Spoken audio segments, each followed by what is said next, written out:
Hi ನಮಸ್ಕಾರ ಸ್ನೇಹಿತರೆ, ನಾನು ತೇಜು. ಸ್ನೇಹಿತರೆ, ನಾವು ಯಾಕೆ ಕೈ ಬೆರಳುಗಳಿಂದ ಊಟ ಮಾಡಬೇಕು ಅನ್ನೋದನ್ನ ಇವತ್ತು ತಿಳಿದುಕೊಳ್ಳೋಣ. ಈ ಪ್ರಪಂಚವು ಪಂಚಭೂತಗಳಿಂದಾಗಿದೆ. ನಮ್ಮ ಕೈ ಬೆರಳುಗಳಲ್ಲಿ ಅಗ್ನಿ, ವಾಯು, ಆಕಾಶ, ಪೃಥ್ವಿ ಹಾಗೂ ಜಲ ಈ ಪಂಚಭೂತಗಳು ನೆಲೆಸಿವೆ. ಇಲ್ಲಡು ಅಕ್ಕಗು ಅಮ್ಮಗು ದೊಡ್ಡಗ ಮತ್ತೆ ಎಂಚ ಮರ್ಯಾದೆ ಕೊರ್ಪರ್ತುಲೆ ಅಂಚನೆ ಇಲ್ಲದ ಪಿದ ಇಡ್ಲ ಏರೇ ಪೊಂಜೋಕುಲು ಪಡ ಆತೇ ಮರ್ಯಾದೆ ತೋಡು ಆತೇ ಗೌರವ ಕೊರಡು ಒಂದು ಇನಿಕ ಮಾತ್ರ ಕೇಂದ್ರ ಮದತ್ ಬಿಡ್ಪಿನತ್ತು ಲೈಫ್ ಲಾಂಗ್ ಒಂದೇನು ನೆನಪುದಿದ್ದು ಜೀವನ ಪರ್ಯಂತ ಒಂದೇನು ಪಾಲಿಸಾಲೆ ಅವೇ. ಸ್ನೇಹಿತರೆ, ನಿಮ್ಗೆ ತಮ್ಮನೇಲಿ ನೋಡಿದಾಗಲೇ ಗೊತ್ತಾಗಿರ್ಬೋದು, ಅಶ್ವಿನಿ ಅವರು ಮತ್ತು ಅವರ ಮನೆಯವರು ಏನು ನಿನ್ನೆ ನಡೆದಂತಹ ಅವರ ಮನೆಯಲ್ಲಿ ನಡೆದಂತಹ ದುರ್ಘಟನೆಯಿಂದಾಗಿ ದೈವಾಧೀನರಾಗಿದ್ದಾರೆ. ಅವರ ಆತ್ಮಕ್ಕೆ ಶಾಂತಿ ಸಿಗ್ಲಿ ಅಂತ ಹೇಳ್ತಾ ಅವರ ಮನೆಯವರಾಗಿರ್ಬೋದು, ಮಕ್ಕಳಿಗೆ ಆಗಿರ್ಬೋದು, ಏನು ಈ ದುಃಖವನ್ನ ಸಹಿಸುವಂತಹ ಒಂದು ಶಕ್ತಿಯನ್ನ ದೇವರೇ ಕೊಡ್ಬೇಕು ಅಂತ ಹೇಳ್ಬೋದು. ಯಾಕಂತ ಹೇಳಿದ್ರೆ ಇಂತಹ ಪರಿಸ್ಥಿತಿ ಬರೋದು ಬಹಳ ಒಂದು ದುಃಖಕರ. ಇವತ್ತಿನ ಕಾಲಘಟ್ಟದಲ್ಲಿ ತಂದೆ ತಾಯಿ ಎಲ್ಲ ಚೆನ್ನಾಗಿ ಒಟ್ಟಿಗೆ ಇರುವುದು ಬಹಳ ನೋಡ್ಲಿಕ್ಕೆ ಖುಷಿ.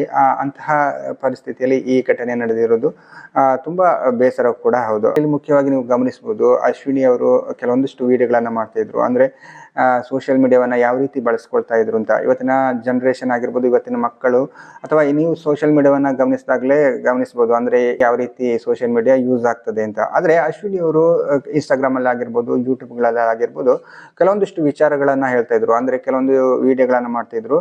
ಅದರಲ್ಲಿ ಹಿಂದಿನ ಕಾಲದಲ್ಲಿ ಯಾವ ರೀತಿ ಅಂದ್ರೆ ಹಿರಿಯರು ಯಾವ ರೀತಿ ಎಲ್ಲ ವಿಚಾರಗಳನ್ನ ನಮ್ಗೆ ಹೇಳ್ತಾ ಇದ್ರು, ಅದನ್ನೆಲ್ಲ ಮುಂದಿನ ಪೀಳಿಗೆಗೆ ಅಥವಾ ಮುಂದಿನ ಮಕ್ಕಳಿಗೆ ತಿಳಿಸುವ ರೀತಿಯಲ್ಲಿ ಒಂದು ಒಳ್ಳೊಳ್ಳೆಯ ರೀತಿಯ ವಿಚಾರಗಳನ್ನ ಹೇಳ್ತಾ ಇದ್ರು. ಕಲ್ತದ ಏತೇ ಸಂಪಾದನೆ ಮಲ್ಪ್ಲೆ ಮಗ ಆಂಡ ಗುರು ಹಿರಿಯರೆಗೂ ಗೌರವ ಯಾಪಲ ಕೊರಡು ಇರೆ ಕಲ್ಪದಿನ ಗುರುಕುಲಲ್ಲಿರತ್ತೆ ಅಗಲು ಓಲ್ಲ ತುವರೆ ಸಿಕ್ಕಂಡ ದುಂಬಾಗ ಒಂಜಿ ಕಾರ್ ಮುಟ್ಟದ ನಮಸ್ಕಾರ ಮಲ್ಪುನ ಯಾಪಲ ಮದ ಪೊಡ್ಚಿ ಪೊಣ್ಣು ಪಂಡದಾದ ಗೊತ್ತುಂಡೆ ಪುಟ್ಟದಿನ ಇಲ್ಲಗ್ಲ ಆಲೊಂಜಿ ಬೊಲ್ಪು ನಾಲು ಅತ್ತೆ ನನ ಪೋಯಿನ ಇಲ್ಲಗ್ಲ ನಿಗಲ ಅಂಚನೆ ಎಡ್ಡೆ ಪುದಾರ ಕನವಡು ಅಕ್ಕ ಇಲ್ಲಗ್ಲ ಪುದಾರ ಕನವಡು ಕಣ್ಣನ ಇಲ್ಲಗ್ಲ ಪುದಾರ ಕನವಡು. ಜನರು ಕೂಡ ಅಷ್ಟೇ ಒಳ್ಳೆ ರೀತಿಯ ರೆಸ್ಪಾನ್ಸ್ ಕೂಡ ಮಾಡ್ತಿದ್ರು. ಇವತ್ತಿನ ಕಾಲದಲ್ಲಿ ನಾವು ಶಾಲೆಗೆ ಹೋಗಿರ್ಬೋದು, ಕಾಲೇಜುಗಳಿಗೆ ಹೋಗಿರ್ಬೋದು, ವಿದ್ಯೆಯನ್ನ ಪಡ್ಕೊಂಡಿರ್ಬೋದು. ಆದ್ರೆ ಅದಕ್ಕಿಂತ ಮುಖ್ಯವಾಗಿ ನಮ್ಮ ಹಿರಿಯರು ಹೇಳಿಕೊಟ್ಟಂತಹ ವಿಚಾರಗಳು, ಅವರ ಕೆಲವೊಂದು ಮಾತುಗಳು, ಬಾಯಿಂದ ಬಾಯಿಗೆ ಬಂದಂತಹ ಮಾತುಗಳು, ಅದರ ಒಳಗಿನ ಅರ್ಥ, ಇದೆಲ್ಲವನ್ನ ನಾವು ತಿಳ್ಕೊಳ್ಳಿಕ್ಕೆ ಒಂದೊಳ್ಳೆಯ ರೀತಿಯಲ್ಲಿ ವೇದಿಕೆಯನ್ನ ಸೃಷ್ಟಿಸಿದ್ರು ಅಶ್ವಿನಿ ಅವರು. ಆ ಕೆಲವೊಂದು ವಿಚಾರಗಳು ನಾವು ಚಿಕ್ಕ ಚಿಕ್ಕ ವಿಚಾರಗಳು ಅದನ್ನ ಎಷ್ಟು ಮಹತ್ವ ಇದೆ ತಿಳುವಂಥದ್ದನ್ನ ಬಹಳ ಅರ್ಥಪೂರ್ಣವಾಗಿ ಹೇಳ್ತಿದ್ರು. ಒಂದು ವಿಚಾರದಲ್ಲಿ, ಒಂದು ವಿಡಿಯೋದಲ್ಲಿ ಅವರು ಹೇಳ್ತಿದ್ರು, ಅಂದ್ರೆ ನಮಗೆ ಬೇಸರ ಆದಾಗ ಅಥವಾ ಭಯ ಆದಾಗ ಅದರ ಬಗ್ಗೆ ಹೇಳ್ತಿದ್ರು. ಅಂದ್ರೆ ತೆಡಿಲ್ ಬರ್ನಾಗ ಮಾತಗಳೆಗ್ಲ ಪೋಡಿಗೆ ಹಾಕೊಂಡು ನಮ್ಮ ಆ ಟೈಮ್ ರಸ್ತೆಡು ಪೋಂದಿತ್ತಂಡ ಅತ್ ಇಲ್ಲಡ ನಗ ಕುಲೊಂದು ಪೋಡಿಗೆ ಅಂಡ ಕಾರ್ತಿ ವೀರ್ಯಾರ್ಜುನ ಪನಡು ದಾಯಗ ಪಂಡ ಅರ್ಜುನ ಉಂಡತ್ತ ಭಯಂಕರ ಧೈರ್ಯವಂತೆ ಆಯಗ ಮಸ್ತ್ ಧೈರ್ಯ ಅಂಚದ ಆಯನ ಪುದಾರ ಪಂಡ ಎಂಕಲೆಗ್ಲ ಧೈರ್ಯ ಬರ್ಕೊಂಡು ಪೋಡಿಗೆ ಹಾಪುಡು ಜಿ ಪನ್ಪಿನ ಆಯ್ತಾ ಅರ್ಥ ಅವ ಏನಪ್ಪ ನಡು ಕಾರ್ತಿವೀರ್ಯ ಅರ್ಜುನಾಯ ನಮಃ ಅಂತ ಹೇಳ್ಬೇಕು ಅಂತ ಅರ್ಜುನನ ಬಗ್ಗೆ ಎಕ್ಸ್ಪ್ಲೈನ್ ಮಾಡ್ತಾ ಹೇಳ್ತಿದ್ರು. ನಾವು ಕೂಡ ಚಿಕ್ಕದಿರುವಾಗ ಕ್ರಿಕೆಟ್ ಆಡ್ತಾ ಇರುವಾಗ ಬಾಲ್ ಏನಾದ್ರೂ ಕಾಣೆ ಆದ್ರೆ ನಮ್ಗೆ ಆ ಮಂತ್ರವನ್ನ ಹೇಳ್ಬೇಕು, ಆಗ ಬಾಲ್ ಸಿಗ್ತದೆ ಅಂತ. ಅದು ಕಾಕತಳಿಯೋ ಏನು ಅಂತ ಗೊತ್ತಿಲ್ಲ, ನಮಗೆ ಬಾಲ್ ಕೂಡ ಸಿಗ್ತಾ ಇತ್ತು. ಅಂದ್ರೆ ಅಂತ ಕೆಲವು ವಿಚಾರಗಳ ಬಗ್ಗೆ ಬಹಳ ಅರ್ಥಪೂರ್ಣವಾಗಿ ಹೇಳ್ತಾ ಇದ್ರು. ಹಾಗಾಗಿ ವಿಧಿಯೋ ಏನು ಅಂತ ಗೊತ್ತಿಲ್ಲ, ನಿನ್ನೆ ನಡೆದಂತಹ ಅವರ ಮನೆಯಲ್ಲಿ ನಡೆದಂತಹ ದುರ್ಘಟನೆಯಿಂದಾಗಿ ಅವರು ಮತ್ತು ಅವರ ಹಸ್ಬೆಂಡ್ ದುರ್ಮರಣವನ್ನ ಹೊಂದಿದ್ದಾರೆ. ಅವರ ಆತ್ಮಕ್ಕೆ ಶಾಂತಿ ಸಿಗ್ಲಿ ಅಂತ ಹೇಳ್ತಾ, ಅವರ ಮನೆಯವರಿಗೆ ದುಃಖ ಭರಿಸುವ ಶಕ್ತಿಯನ್ನ ದೇವರು ಕರುಣಿಸಲಿ ಅಂತ ಹೇಳ್ತಾ, ಇಲ್ಲೊಂದು ವಿಷಯ ಏನು ಅಂತ ಹೇಳಿದ್ರೆ, ಅವರು ನಮ್ಮ ಸೌರುಚಿ ಅಡುಗೆ ಕಾರ್ಯಕ್ರಮಕ್ಕೆ ಕೂಡ ಬಂದಿದ್ರು. ಚೆನ್ನಾಗಿ ಅಡುಗೆ ಕೂಡ ಮಾಡ್ತಿದ್ರು.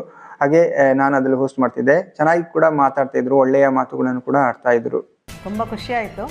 ನಾನು ಮಾಡಿ ತಿನ್ನುವುದಕ್ಕಿಂತ ಇನ್ನೊಬ್ರು ತಿಂದ ನಂತರ ಅವರ ಮುಖದಲ್ಲಿ ಬರುವ ಒಂದು ಎಕ್ಸ್ಪ್ರೆಷನ್ ಇದೆ ಅಲ್ಲ, ಅದೇ ನಮ್ಗೆ ಸಿಕ್ಕಿದಂತಹ ದೊಡ್ಡ ಬಹುಮಾನ ಅಂತ ಹೇಳ್ಬೋದು. ಅಡಿಗೆ ಅಂತ ಹೇಳಿದ್ರೆ ಹಾಗಲ್ಲ, ಮನೇಲಿ ಅಮ್ಮನವರೆಲ್ಲ ಅಡಿಗೆ ಮಾಡಿದ್ರೆ ಅದು ನಾವು ಅದಕ್ಕೆ ಚಂದ ಆಗಿದೆ ಅಂತ ಹೇಳಿದ್ರೆ ನಾವೊಂದು ಹಾರಿ ಬಿಡ್ತೇವೆ ಆಕಾಶದಲ್ಲಿ, ಸಾರ್ಥಕ ಆಯ್ತು ಅಂತ. ಹಾಗೆ ಯಾವಾಗ್ಲೂ ನಾವು ಆಗಿ ಹೋದ ಕ್ಷಣಗಳ ಬಗ್ಗೆ ಚಿಂತಿಸಬಾರ್ದು. ಯಾಕಂದ್ರೆ ಅದು ಒಮ್ಮೊಮ್ಮೆ ಕಣ್ಣೀರನ್ನ ತರಿಸ್ತದೆ. ಮುಂದೆ ಬರುವ ಕ್ಷಣಗಳ ಬಗ್ಗೆಯೂ ಆಲೋಚನೆ ಮಾಡಬಾರ್ದು, ಯಾಕಂದ್ರೆ ಗಾಬರಿ ಉಂಟು ಮಾಡ್ತದೆ. ಆದ್ರಿಂದ ಈ ಕ್ಷಣವನ್ನ ಜೀವಿಸಬೇಕು, ಅದರ ಬಗ್ಗೆ ಆಲೋಚಿಸಬೇಕು, ಎಂಜಾಯ್ ಮಾಡಬೇಕು ಅಷ್ಟೇ ಹೊರತು ಬೇರೆ ಯಾವ ಟೆನ್ಷನ್ ಮಾಡದೆ ಜೀವನವನ್ನ ಒಳ್ಳೆಯ ರೀತಿಯಿಂದ ಸಾಗಿಸಬೇಕು.